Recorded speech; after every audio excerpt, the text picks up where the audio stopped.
Hello friends, welcome to our channel. Friends, మనకి Indian postal department నుంచి రీసెంట్లీగా 44,228 వేకెన్సీస్తో BPM అలాగే ABPM ఉద్యోగాలకి 10th క్లాస్ అర్హతతో భారీ నోటిఫికేషన్ అనేది రిలీజ్ చేసినటువంటి విషయం తెలిసిందే. అయితే ఒక జాబ్స్కి సంబంధించి చాలామంది స్టూడెంట్స్ చాలా డౌట్స్ అయితే అడిగారు. ఆ డౌట్స్కి సంబంధించి క్లారిఫికేషన్ ఇవ్వడంతో పాటు ఈ యొక్క వీడియోలో మీకు 100% వర్క్ అయ్యేటువంటి జెన్యూన్ ట్రిక్ అనేది చెప్పబోతున్నాను. ఇంతవరకు యూట్యూబ్లోనే ఎవరికీ తెలియదు, నేనే ముందుగా మీకు చెప్తున్నాను.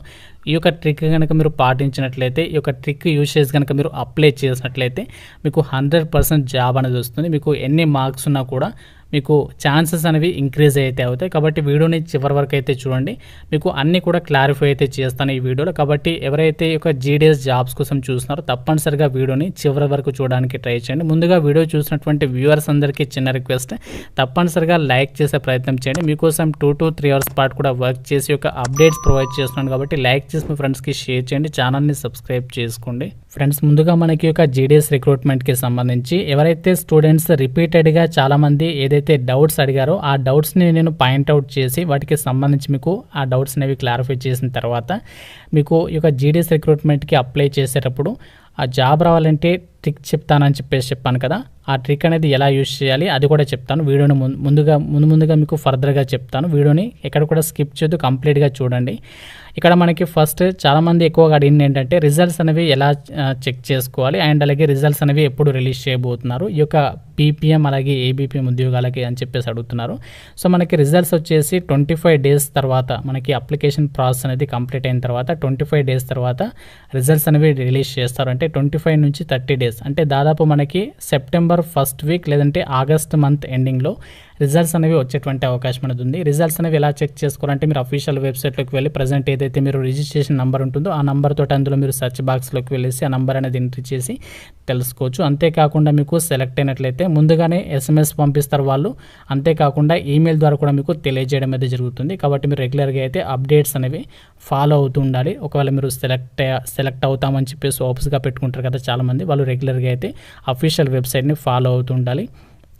అండ్ ఇంకోటి చాలామంది అడిగినటువంటి డౌట్ ఏంటి అంటే ఇక్కడ నాని అనేటువంటి పర్సన్ అడిగాడు, ఎవరికైతే 10th క్లాస్లో పాయింట్స్ ఉంటాయో ఆ పాయింట్స్ని మనము పర్సంటేజ్ కింద ఎలా కన్వర్ట్ చేసుకోవాలని చెప్పేసి అడుగుతున్నారు. సో ఎవరికైతే 10th క్లాస్లో పాయింట్స్ ఉంటాయో వాటిని పర్సంటేజ్లోకి కన్వర్ట్ చేసుకోవాలంటే మీరు దానిని 9.5తో మల్టిపుల్ చేయాలి. అప్పుడు వచ్చేటువంటి ఏదైతే డిజిట్ ఉంటుందో అదే మనకి ఫైనల్ పర్సంటేజ్ కింద కన్సిడర్ చేస్తాము. ఆ విధంగా మనము 10th క్లాస్లో మీకు ఎంత పర్సంటేజ్ వచ్చిందో తెలుసుకోవచ్చు. సో చాలామందికి డౌట్ అనేది ఉంది, 10 పాయింట్స్ అంటే 100% అనుకుంటున్నారు చాలామంది. అలా కాదు, 10 పాయింట్స్ ఏవైతే ఉంటాయో దాన్ని మనకి ఏంటంటే 9.5తో మల్టిపుల్ చేయాలి. అప్పుడు వచ్చేటువంటి ఫైనల్ పర్సంటేజ్ మన పర్సంటేజ్ కింద అయితే గుర్తుంచుకోవాలి. అండ్ ఇంకోటి అడిగినటువంటి డౌట్ ఎక్కువగా, నేను ఓబీసీ క్యాస్ట్ కానీ ఎస్సీ క్యాస్ట్ కానీ ఏడబ్ల్యూఎస్ కానీ యూఆర్ ఆప్షన్ ఇవ్వచ్చా అని చెప్పేసి అడుగుతున్నారు చాలామంది. యూఆర్ అంటే ఏంటంటే అన్రిజర్వ్డ్, అంటే జనరల్ కేటగిరీ. ఇక్కడ జనరల్ కేటగిరీకి ఎవరైనా అప్లై చేసుకోవచ్చు, ప్రాబ్లం లేదు. కాకుంటే ఏంటంటే మీరు అక్కడ వేకెన్సీస్ అనేవి ఎలా ఉన్నాయి మీరు ఒకసారి చెక్ చేసుకోండి. మీరు ఏ డివిజన్కి అయితే అప్లై చేస్తున్నారో ఆ డివిజన్లో ఎక్కువగా ఈడబ్ల్యూఎస్ కేటగిరీలో ఎక్కువగా వేకెన్సీస్ ఉన్నాయా లేకుంటే యూఆర్లో ఉన్నాయా అది చెక్ చేసుకొని మీరు ఇక్కడ ఆప్షన్ అనేది సెలెక్ట్ చేసుకోవాల్సి ఉంటుంది, గుర్తుంచుకోండి. ఒకవేళ మీరు యూఆర్లో ఎక్కువగా వేకెన్సీస్ ఉంటే యూఆర్ సెలెక్ట్ చేయండి, దాని తర్వాత ఈడబ్ల్యూఎస్ పెట్టండి. ఆ విధంగా మీరు అక్కడ ఆప్షన్ అనేది ఇవ్వాల్సి ఉంటుంది. కాకపోతే ఇక్కడ యూఆర్ అనేది అందరు కూడా ఇవ్వచ్చు, అంటే మనకి యూఆర్ అంటే జనరల్ కాబట్టి ఎవరైనా సరే అప్లికేషన్ అనేది పెట్టుకోవచ్చు. అలాగే చాలామంది అనేటువంటి డౌట్ ఏంటి అంటే, బ్రదర్ నాకు ఇక్కడ మా డివిజన్లో 15 పోస్టులు మాత్రమే ఉన్నాయి, 15 పోస్టులలో ఎన్ని పోస్టులకి అప్లికేషన్ పెట్టుకోవచ్చు, ఎన్ని ఆప్షన్స్ ఇవ్వచ్చు అని చెప్పేసి చాలామంది అయితే అడుగుతున్నారు నార్మల్గా. అయితే ఇక్కడ ఎన్ని ఆప్షన్స్ ఇవ్వచ్చు అంటే మీరు ఏదైతే డివిజన్ సెలెక్ట్ చేసుకుంటారో ఆ డివిజన్లో ఒకవేళ 50 వేకెన్సీస్ ఉంటే 50 వేకెన్సీస్కి సంబంధించి మీరు అప్లికేషన్ పెట్టుకోవచ్చు. అంటే మీరు 50 వేకెన్సీస్కి ఇక్కడ యూఆర్ కానీ ఓబీసీ, అంటే మీరు ఒకవేళ ఓబీసీ అయితే యూఆర్ ఓబీసీ ఉన్నాయనుకోండి, అక్కడ మీరు అన్ని పోస్టులకు కూడా అప్లికేషన్ పెట్టుకోవచ్చు. ఎలా అప్లై చేసుకోవాలంటే మీరు అక్కడ పోస్ట్ ఆర్డర్ ఏదైతే ఉంటుందో post preference order serial number 1 నుంచి ఆ విధంగా 2, 3 ఆ విధంగా మీరు 50 వరకు, ఒకవేళ 50 ఉంటే 50 నెంబర్స్ వరకు అక్కడ బాక్స్లలో ఎంటర్ చేస్తే సరిపోతుంది. ఎన్ని ఆప్షన్స్ అయినా పెట్టుకోవచ్చు, ప్రాబ్లం అనేది లేదు. మీరు ఎక్కువ అమౌంట్ కూడా పే చేయాల్సినటువంటి అవసరం లేదు. అక్కడ 150 ఉంటే 150 ఆప్షన్స్ కూడా మీరు సెలెక్ట్ చేసుకోవచ్చు.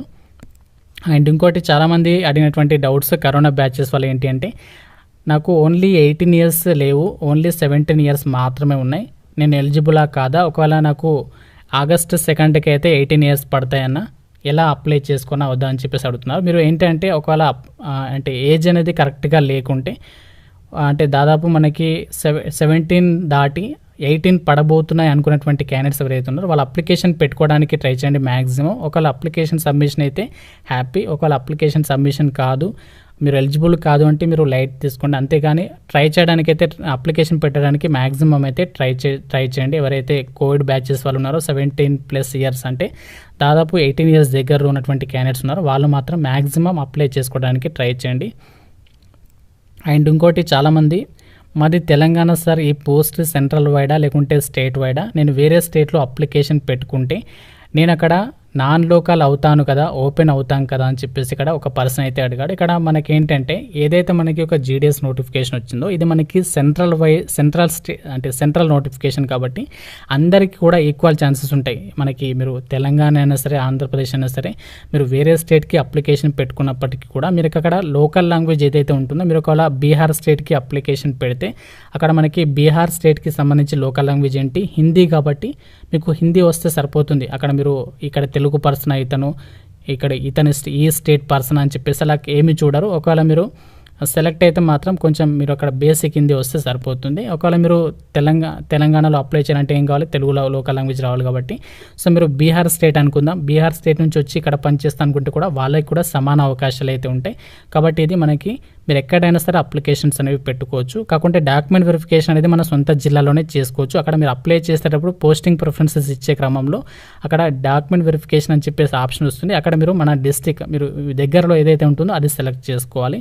అలాగే చాలామందికి ఉన్నటువంటి డౌట్ ఏంటి అంటే మేము అప్లై చేస్తున్నాం కానీ సిగ్నేచర్ ఫోటోగ్రాఫ్ అప్లోడ్ కావట్లేదు అప్లోడ్ చేసేటప్పుడు అని చెప్పేసి అంటున్నారు.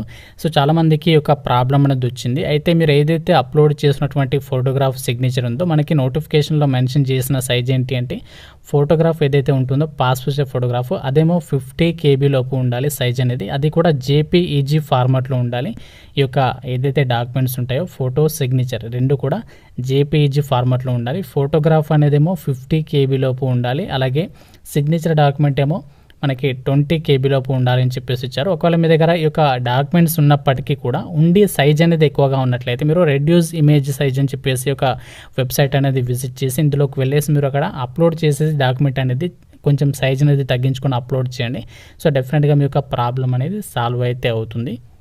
ఫ్రెండ్స్ చాలామందికి తెలియని విషయం ఏంటి అంటే చాలామంది అడుగుతున్నారు మళ్ళీ రిపీటెడ్గా, అయినప్పటికీ కూడా మీకు క్లారిఫై చేద్దామని చెప్పేసి నోటిఫికేషన్ అనేది ఓపెన్ చేసి మీకు క్లారిఫై చేస్తున్నాను. ఇక్కడ ఫేక్ ఇన్ఫర్మేషన్ కాదు. మీరు నోటిఫికేషన్లో 11th పేజ్ అనేది మీరు 11th పేజీలో చూడండి. ఇక్కడ మీకు ఉంటుంది ప్రిఫరెన్సెస్ ఆర్డర్. అంటే మనకి అంటే ఏదైతే సెలక్షన్ ప్రాసెస్ అనేది ఉంటుందో సెలక్షన్ ప్రాసెస్లో మనకి ఎలా కన్సిడర్ చేస్తారు క్యాస్ట్ వారిగా, అసలు ఎంపిక అనేది ఎలా జరుగుతుందంటే ఫస్ట్ ఏంటంటే అభ్యర్థులకి సంబంధించి మార్క్స్ చూస్తారు. అంటే ఇద్దరు పర్సన్స్ ఉన్నారనుకుందాం.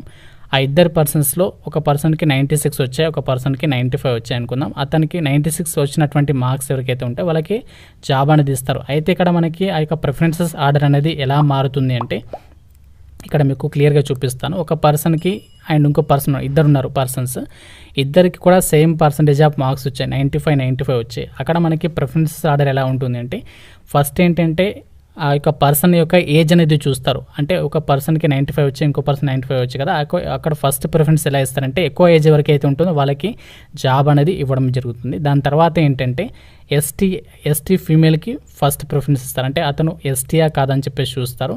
దాని తర్వాత ఎస్సీ ట్రాన్స్ ఉమెన్స్కి, తర్వాత SC female, OBC trans women, OBC female, EWS female, తర్వాత ఇక్కడ యూఆర్ చూడండి, యూఆర్ ఫీమేల్. సో నేను అందుకే చెప్పాను చాలాసార్లు ఫస్ట్ మీరు మీ కేటగిరీ మీ యొక్క ఏదైతే ఓబీసీలో వేకెన్సీ ఉంటే ఓబీసీయే పెట్టండి, దాని తర్వాత యూఆర్ పెట్టండి అని చెప్పేసి మళ్ళీ చెప్పాను. ఎందుకంటే ఇక్కడ మనకి ఏదైతే ప్రియారిటీ ఆర్డర్ ఉందో ఇది మనకి నోటిఫికేషన్లోనే క్లియర్గా చెప్పారు సెలక్షన్ ప్రాసెస్కి సంబంధించి. కాబట్టి మీరు ఏం చేయాలంటే ఫస్ట్ అప్లై చేసేటప్పుడు ఫస్ట్ మీ క్యాస్ట్కి సంబంధించి ఎన్ని వేకెన్సీస్ ఉన్నాయో ఒకసారి చెక్ చేసుకోండి. మీ క్యాస్ట్లో ఎన్ని వేకెన్సీస్ ఉంటే ఫస్ట్ మీ యొక్క క్యాస్ట్ పెట్టిన తర్వాత యూఆర్ ఆప్షన్ అనేది సెలెక్ట్ చేయండి. ఆ విధంగా మనము అప్లికేషన్ పెట్టడానికి ట్రై చేయండి. మనకి ప్రిఫరెన్సెస్ ఆర్డర్ అనేది ఇలా ఉంటుంది. ఫస్ట్ ఇద్దరు పర్సన్స్కి సేమ్ మార్క్స్ వస్తే డేట్ ఆఫ్ బర్త్ ప్రకారం అంటే ఎక్కువ ఏజ్ ఎవరికైతే ఉంటుందో వాళ్ళకి ఫస్ట్ ప్రిఫరెన్స్ ఇస్తారు. తర్వాత ఎస్టీ, తర్వాత ఓబీసీ, ఈడబ్ల్యూఎస్, ఈ విధంగా మనకి ఇక్కడ ఏదైతే ప్రిఫరెన్స్ ఆర్డర్ ఉందో ఆ విధంగా మనకి సెలక్షన్ అనేది చేస్తారు. ఇప్పుడు ట్రిక్ చెప్తానని చెప్పాను కదా, ఆ ట్రిక్ ఏంటి అంటే చాలా తక్కువ మందికి అయితే తెలుసు ఈ ట్రిక్ అనేది. ఇంతవరకు ఎవరికి కూడా తెలియదు. మనకి ఏదైతే నోటిఫికేషన్ వచ్చిందో 44,000కి పైగా వేకెన్సీస్కి సంబంధించి, ఈ యొక్క నోటిఫికేషన్కి సంబంధించి చాలామంది ఏంటంటే ఇక్కడ మీరు నార్మల్గా ర్యాండమ్గా డివిజన్ అనేది సెలెక్ట్ చేసి అప్లై చేస్తుంటారు. ఏ విధంగా మనము డివిజన్ సెలెక్ట్ చేసుకుంటే జాబ్ రావడానికి ఛాన్సెస్ ఉంటాయంటే, ఇక్కడ మనకి టోటల్గా ఏదైతే సర్కిల్స్ ఉన్నాయో 23 సర్కిల్స్ ఉన్నాయి కదా. ఎక్కువ వేకెన్సీస్ మనకి ఆల్రెడీ తెలిసిందే యూపీ స్టేట్లో ఉన్నాయి, అలాగే తర్వాత మధ్యప్రదేశ్ సర్కిల్కి సంబంధించి అయితే ఉన్నాయి. ఇక్కడ మీరు ఆంధ్రప్రదేశ్ సెలెక్ట్ చేశారనుకుందాం. ఆంధ్రప్రదేశ్ సెలెక్ట్ చేసినట్లయితే మీకు అక్కడ ఏ డివిజన్స్కి ఎక్కువ వేకెన్సీస్ ఉన్నాయి ఫస్ట్ మీరు నోట్ చేసుకొని పెట్టుకోండి. ఒక బుక్ తీసుకోండి. ఆ బుక్ తీసుకొని ఏం చేస్తారంటే ఫస్ట్ ఇక్కడ డివిజన్ సెలెక్ట్ చేసుకోండి. ఇక్కడ మనకి ఫస్ట్ అమలాపురం సెలెక్ట్ చేశాను నేను. అమలాపురం సెలెక్ట్ చేసిన తర్వాత ఇక్కడ వ్యూ పోస్ట్ ఉంది కదా, సో దీని మీద క్లిక్ చేయండి. ఇక్కడ వ్యూ పోస్ట్ మీద క్లిక్ చేసిన తర్వాత ఇక్కడ అమలాపురం డివిజన్లో ఎన్ని వేకెన్సీస్ ఉన్నాయో దానికి సంబంధించి లిస్ట్ అనేది చూపిస్తుంది. ఇక్కడ మనకి ఓపెన్ అయింది చూడండి. అమలాపురంకి సంబంధించి డివిజన్లో ఎన్ని ఉన్నాయి, 28 మాత్రమే ఉన్నాయి. సో దీనికైతే అప్లై చేసుకోవద్దు, మళ్ళీ బ్యాక్ వచ్చేసేయండి. తర్వాత ఇక్కడ చూడండి, ఇక్కడ నేను అనంతపూర్ సెలెక్ట్ చేస్తున్నాను. సో ఇక్కడ అనంతపూర్ సెలెక్ట్ చేసేసి ఫస్ట్ ఇక్కడ ఆప్షన్ అది సెలెక్ట్ చేసుకోండి. అనంతపూర్ సెలెక్ట్ చేసేసి వ్యూ పోస్ట్ మీద క్లిక్ చేసేసేయండి. ఇక్కడ వ్యూ పోస్ట్ మీద క్లిక్ చేసిన తర్వాత అనంతపూర్ డివిజన్లో వేకెన్సీస్ అనేవి ఎన్ని ఉన్నాయి ఇక్కడ మీకు చూపిస్తుంది. ఇక్కడ అనంతపూర్ డివిజన్లో ఎన్ని ఉన్నాయి వేకెన్సీస్, 54 వేకెన్సీస్ ఉన్నాయి. ఇక్కడ అప్లికేషన్ చేసుకుంటే మనకి జాబ్ రావడానికి ఛాన్సెస్ అనేవి ఎక్కువగా ఉంటాయి. ఆ విధంగా మనము ఎక్కడైతే పోస్టులు అనేవి ఎక్కువగా ఉంటాయి అక్కడ పెట్టుకోవడానికి ట్రై చేయండి. నేను చెప్పేటువంటి ట్రిక్ ఇదే. సో చాలామందికి తెలియదు ఎక్కడ అప్లికేషన్ పెట్టుకోవాలి. ఎక్కువ వేకెన్సీస్ అనేవి ఎక్కువగా ఉంటాయో ఆ డివిజన్ని సెలెక్ట్ చేసుకోండి. ఎలా సెలెక్ట్ చేసుకోవాలో ఆల్రెడీ చెప్పాను. మీరు స్టేట్ సెలెక్ట్ చేసుకోండి, దాని తర్వాత డివిజన్ 1 by 1 ఓపెన్ చేయండి. అక్కడ 1 by 1 ఓపెన్ చేసిన తర్వాత ఏ డివిజన్లో ఎక్కువగా ఖాళీలు ఉన్నాయి పేపర్లో నోట్ చేసుకొని పెట్టుకోండి. దాని తర్వాత ఆ డివిజన్ని టార్గెట్ చేసేసి అప్లికేషన్ పెట్టుకోవడానికి ట్రై చేయండి. ఆ విధంగా మీరు చేసినట్లయితే డెఫినెట్గా మీకు ఈసారి 100% జీడీఎస్ జాబ్ అనేది వస్తుంది. ఎవరికైతే మంచి పర్సంటేజ్ ఉండి కూడా జాబ్ రాలేదని చెప్పేసి అడుగుతున్నారు వాళ్ళకి నేను చెప్పేటువంటి ట్రిక్ ఇదే ఫ్రెండ్స్. ఇది మనకి జీడీఎస్ రిక్రూట్మెంట్కి సంబంధించి డౌట్ క్లారిఫికేషన్కి సంబంధించి, అలాగే ఎలా అప్లికేషన్ పెడితే ఎక్కువగా జాబ్ రావడానికి ఛాన్సెస్ ఉంటాయి కూడా ట్రిక్ అనేది చెప్పాను. మీకు ఎలా అనిపించింది నాకు డెఫినెట్గా కామెంట్ రూపంలో తెలపండి. అలాగే తప్పనిసరిగా వీడియోని లైక్ చేయడం అయితే మర్చిపోద్దు. మీ ఫ్రెండ్స్ కూడా షేర్ చేయండి ఈ యొక్క వీడియోని, అండ్ అలాగే ఛానల్ని సబ్స్క్రైబ్ చేసుకోండి. Thank you friends, have a nice day.